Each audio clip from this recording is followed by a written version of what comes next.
Hello. Today I would like to introduce two concepts, the concept of prospection and the concept of retrospection. When are these concepts applicable? When can we apply prospection and retrospection when we speak? What are they? What is the meaning of that?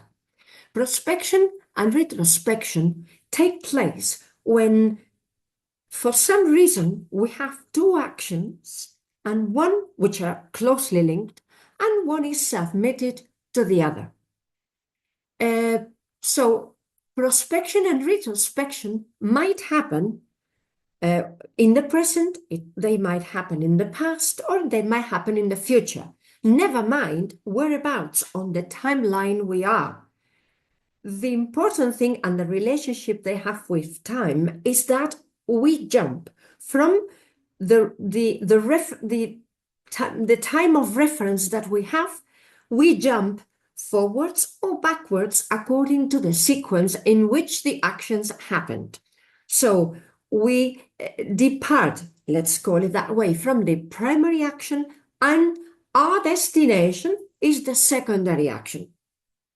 If the movement is for a forward movement, then that will be prospection. If the movement is a backward movement, then that will be retrospection. So as I said, they happen when two actions are closely linked and one is submitted to the other. Generally speaking, there are three levels at which that might happen. It might happen within the sentence.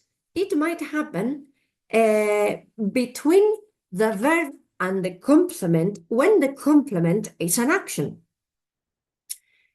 So the verb would be the primary action and the complement would be the secondary action.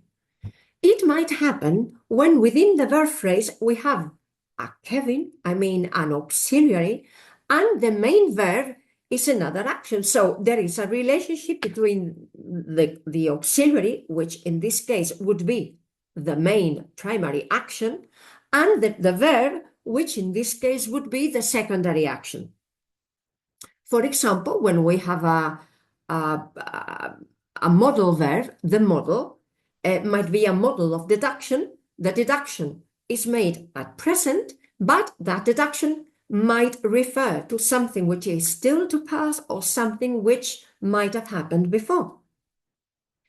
And finally, that prospection and retrospection might happen between two sentences when one of the sentences is submitted to the other because they are subordinate, for example, it might be the case, and there is a sequence. So depending on, for example, the way in which I introduce the sequence, we might apply a prospection or a retrospection.